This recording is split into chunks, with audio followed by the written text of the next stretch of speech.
Hey guys, welcome to Team Cup call number 4. We have a week and a half left of the month. It is August 21st.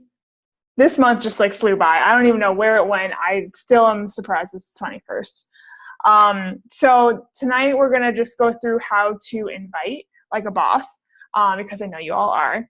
And it shouldn't take too long. I took some notes from a call I watched, and I also added my own touch to it. But I think this will really help, especially near the end of the month when everyone's trying to, get Hit Success Club and everything like that. So I want to first share wins and struggles. So for me, wins, I think I'm sitting at, I don't even know. I feel like it's Success Club 16 right now. So I'm halfway to my goal, but because my goal is 30. But I'm still proud of myself because I've been really, really pushing.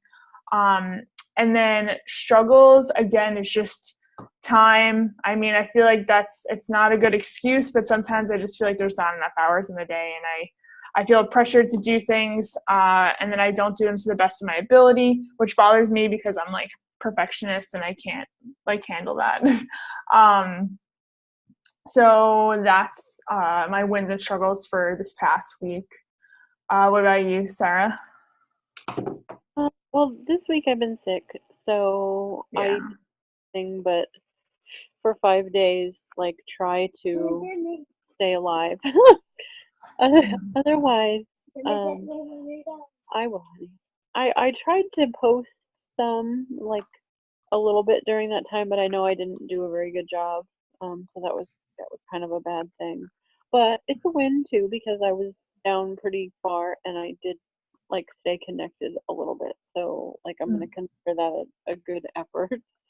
Yeah, no, you made some really good posts, honestly, while you were down for the count. I was looking at them. I was like, look at her getting all vulnerable while she's dying. Like, how is she still surviving? Like, this is amazing. I would have been like, all right, I'm not looking at anything that emits a light. That's amazing. No, you did really good with that. And I mean, Alexis even recognized you for that today in the team page, and I was really happy. I was like, yay, good. And that surprises me. I didn't know she noticed my stuff, but Oh, that's she notices. She's creepy. She will check on people's social media platforms frequently. But it's good though because it keeps you in check. yeah, absolutely. That was really nice of her. I was surprised to see it. Well, you deserve it. So Yeah. I'm really proud of you for that. So let's dig in. So the first thing is you when you're reaching out to people and building relationships, say it's on Facebook or Instagram, the first thing they do, whether they want to admit it or not, is go to your page and creep on you. So you have 7 seconds usually to make a first impression. So that's why your social media accounts are so important with your posting and what you're posting about. Because if they go to your social media account and all they see are pictures of your cat, they're just going to think you're a crazy cat lady, and that if they don't see any pictures of your face or you, they don't know who you are, and they can't build that trust just from the surface level. So it's really, really important to be intentional about your posts and your page. Now, I know it's really scary to be vulnerable. I know, Sarah, you're really good at it. I need to get better at it. It's really scary to be vulnerable, but that's what people are going to connect with. It's not going to be, oh, look, I made a pretty muffin. Everyone's like, oh, cool, I'll have the recipe, but they're not going to connect with you on a deeper level. So, and that's where the trust and the building the relationship comes in, is when they can relate with you on that deeper level. So I know for me, something I struggle with is OCD, perfectionism. It's almost debilitating sometimes. I struggle with anxiety. And I know when I post about that stuff, I always have people reach out to me saying oh, hey, I struggle with the same thing. This and this helps me. And then I'll recommend something for them. So being vulnerable really, really catches people's attention. And I know it's scary. And I know you're oh my God, I don't know if my friends and family are going to see this. But honestly, at the end of the day, it's kind of good for them to know. And again, they get to know a different side of you that they probably didn't know before, and helps them just build trust with you. And you build a deeper relationship with whoever you're reaching, which I think is amazing. And it really, really helps your business down the road. Something else. Oh yeah. So this is something, when you share your struggles, people are more likely to open up to you and trust you. So I know, like I just said, for me, anxiety is something that I struggle with. And I know for example, Alexis, she has PCOS. So that's something that she shares. She used to suffer from a binge eating disorder. So that's something she shares. So it could be anything. It could be even like you struggle with making decisions, something so simple, but a lot of people struggle with making decisions. So it could just be like something little that you're like, oh, like I didn't think anyone would ever think of that. But it's something that other people are struggling with too. So, and like for me also, I used to have IBS, and I know a lot of women that have IBS or some kind of like digestive issues. So that's something too you could talk about. And you don't have to talk about like, you know, how the IBS affects you, but you can talk about, you know, how it kind of, for me, it ruined my mood. It kind of controlled what I ate, what I didn't eat. It controlled when I went out, when I didn't go out. It just controlled a lot of things. So I like to share about that and be vulnerable about it because I know other women suffer from it as well as men, honestly. But I mean, usually with coaching, women are more so the target market, but men struggle with it as well. So just being vulnerable on your social media is really important. So the 5-3-2 inviting system is what a lot of coaches go by, but again, I don't, but I know a lot of people that do, and I think it's a really good starting method. So the 5 stands for 5 new conversations a day, saying nothing about Beachbody. So this is just reaching out to people and getting to know them and, you know, talking about anything and everything that's just not Beachbody. So if you see like a picture of their kid, like, oh my God, your daughter's growing up so fast.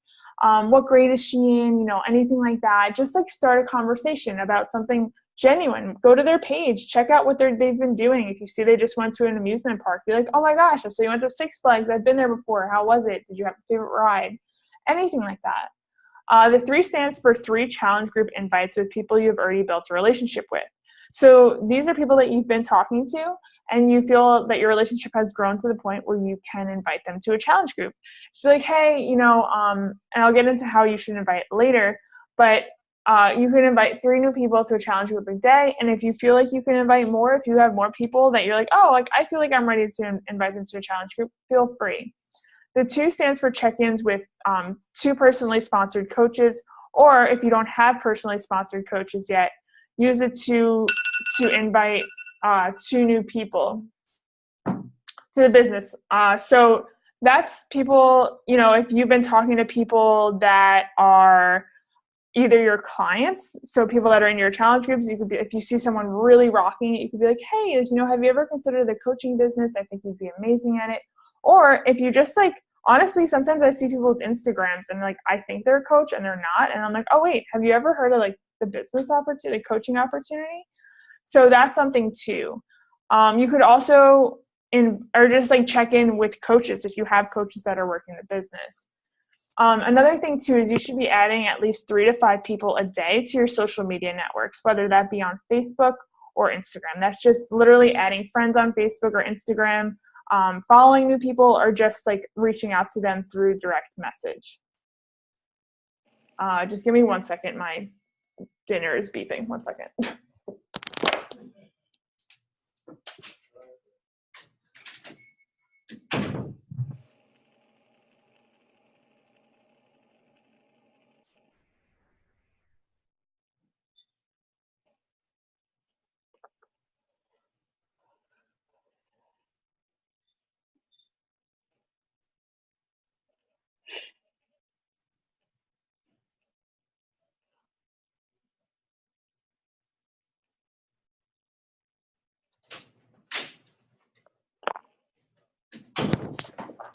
All right. Sorry about that. So now to inviting and the conversation formula. So kind of how to get conversations flowing or moving and how to invite. So the method that I use usually is comment, compliment, question. So if you're starting a new conversation, or you know you're starting a conversation with someone you haven't talked to in a while, you can be like, hey, Jen, long time no see. It's amazing how time flies. And then you can just say, like, I see you have a daughter. She's beautiful. So there's your comment, compliment, and then question, what's her name? So it could be something as simple as that. It doesn't have to be this big elaborate thing. Just honestly go to their page and see what they've been up to and comment on it, and then compliment whatever it is. Or you can even compliment them if they got their hair done, or if you like notice a cute outfit they're wearing. Make sure it's genuine though, and you're not just like doing it to start a conversation. Like make sure you see something that you really like and you can comment and compliment. When it comes to inviting, so I like to do my invites in a voice memo. So you can do that on Facebook direct message. There's a little button at the bottom and it's like a voice memo, and it only records for a minute, which is great because it prevents you from rambling. So it could just be something super simple. You could comment on something that you've seen on their page and be like, hey, I saw that you went pumpkin picking or whatever. What pumpkin patch did you go to? They're like, oh, I don't know if I mentioned this or if you've seen, but I'm an online fitness coach, and I actually have an accountability group coming up where a bunch of women get together and we all hold each other accountable and keep each other motivated, and we're all doing some kind of at-home workout program and we help each other with nutrition and stuff. Would you want to be a part of it? If not, no worries. I just want to let you know we're having it. So usually that's enough information. You're kind of breadcrumbing where they're like, oh, wait, that sounds really cool. Can you give me more information? So sometimes, most of the time, I do it in a voice memo because people can hear that you're being genuine and like it's you, as opposed to just texting. Because I don't know about you, but I feel like a lot of people take text the wrong way because they can't tell tone. So I feel like voice memos are definitely the way to go. And if you hear no, that's totally fine. That means you're doing what you're supposed to be doing. I hear so many no's. Honestly, the more no's you hear, the better chances you have of hearing a yes. So it takes an average person 7 times of hearing something before they actually commit. So keep that in mind when you're talking to people and reaching out to people and they're saying no. Eventually, they will say yes. I say no is not right now, not a hard no. So when it comes to objections, so people are going to say no, and then sometimes people will just say no, thank you, and then sometimes people say like no, and they give you a big long excuse as to why they can't. So whatever the reason, so if someone says no, thank you, I can be like, oh, like no worries. I'm just curious as to why. I know a lot of people, and I like say something that like you've heard a lot, like another objection, be like, I know a lot of people feel that this might be too big of a time commitment. Is that what's like bothering you? What can I help you with, kind of thing. So kind of get a feel for why they're saying no. And some people might tell you right off the bat. Other people might just say no, thank you, and you kind of have to like ask. So the formula for that is feel, felt, and found. So the 3 F's. So feel is understand where they're coming from. So when they say, I just don't have the time. Like I've been so busy with school and work and the kids. Like, I totally know how you feel. I'm really busy, and then sympathize and empathize with them. Like tell them, how their situation is similar to yours in some way. So for someone that has kids, I don't have kids, but I could be like, I totally know how you feel. I used to work full-time, 55 hours a week, and I used to commute 3 hours a day. On top of that, I did all the and so you're telling them, okay, like I also did not have time for this. And then tell them what you found that was the solution for you. So say that's the time commitment or the time issue. You could be like, I understand how you feel. I felt the same way because I was working 55 hours a week and commuting and taking care of all the other chores and errands that have to do with running a household. But I actually found that these workout programs are only 30 minutes, and I just had to get up 30 minutes earlier to get them done, and it set my day up for success. Like I felt great right off the bat, and it just put me in a better mood. And then also with Shakeology, a lot of people have a price objection. So you could just be like, I totally understand how you feel. Like I felt the same way. I got started in grad school when I didn't have a lick of money. And I just actually was saving money. I broke it down and I started realizing that I was actually going to be saving money with Shakeology because it breaks down to about $3 a day. And even if I wanted to go to McDonald's and get like the cheapest meal possible, like a Happy Meal is $5 now. So I'd rather spend $3 on the healthiest meal of my day than spend $5 on McDonald's. So kind of just like work with the person, get to really know what their objection is and help them find a solution.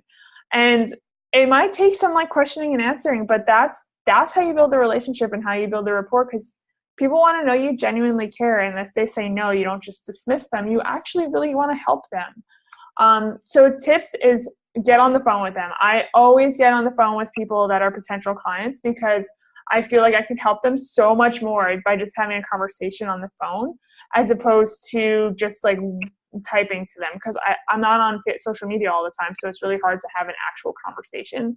It takes like days to finish a conversation. So instead I'm like, hey, do you want to talk on the phone for 15 minutes? And the whole thing is super smooth. You get to really know them. They get to know you.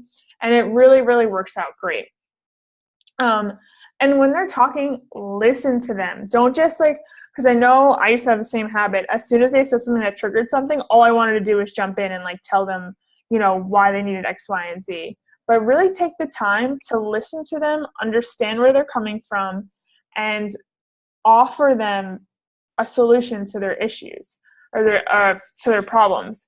And also on social media, when you're direct messaging, match their energy. So like if they come at you with some like novel, go back at them with a novel. Like you don't want to just like them have you write that, or they write you like a novel and you come back with like 2 sentences. You want to match the person's energy and just like really get a feel for them. So now who do you invite? So I know you guys probably have a contact list, but I thought I would go through the memory jogger that Beachbody provides to kind of give you guys some ideas, and I'll upload this file into the team page. Just to give you some ideas of who you can invite, because, I know the end of the month is coming up and you're probably like, oh my gosh, I don't know who else to invite.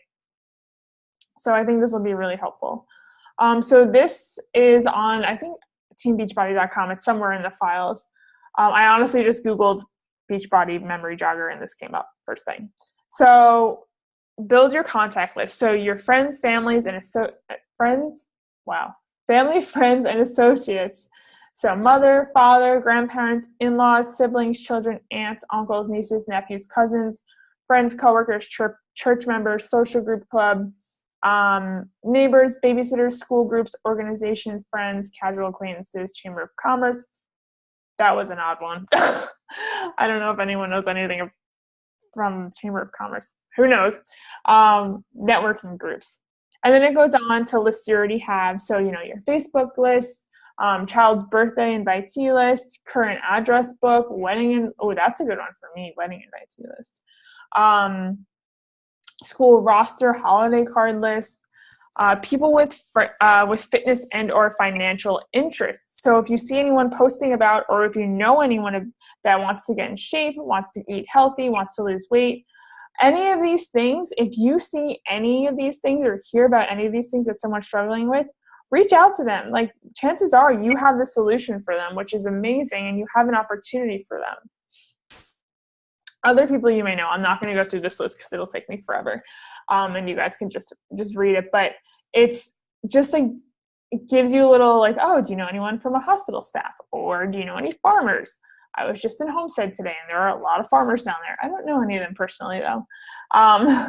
Do you know any lawyers? I do, because my fiance is a lawyer. So just like it just gives you little ideas like, oh, do you know anyone that lives here? It's a really, really good resource to just like jog your memory of of people that you wouldn't normally think of. So that's super, super helpful. And again, I will upload that to the team page. And that's it. There's a really quick call today, but I hope that was helpful in just like kind of getting a feel for how you should be reaching out to people, and how you could kind of build relationships, combat objections, and who you can reach out to. Do you have any questions about anything? No, I don't. I think I'm pretty good. I think this is going to be a better week than last week. Oh yeah, you're feeling a lot better too, which is great. I'm so sad that you got so sick. I was like, oh my god, poor Sarah, she sounds so sick. Oh, it was so bad, but I was trying to be positive and keep going and all that. So that's all you can really do. Situations. It was horrible timing, with the group going on and the invites for the challenge, like the accountability group that we have going. So I feel super bad about that, but Oh no, I mean, I get it. Life happens, and if you're sick, you come first. Like your health comes first. Also, I saw you have a lot of traction on your posts too, which is like you have a lot of people to reach out to, which is great. I was like, whoa, I wish I got that kind of traction. I do. But the problem is most of them are men. Like I have so much male interest, and I'm not sure why, because I'm not like looking for it. But Mhm. I have a lot of men. I mean, Yeah. it's good though. It boosts your post, you know. Yeah, I mean, and so I kind of just let it ride until they turn into like perverts, and then I get rid of them. Then you're like, all right, I'm over you. Exactly. I mean, you can comment if you want and push up my numbers, but the minute that you turn into a creep, you have to go Yeah, bye that's how I would do it too. bye. Um, I think good. all right, perfect. All right, I'm going to stop the recording.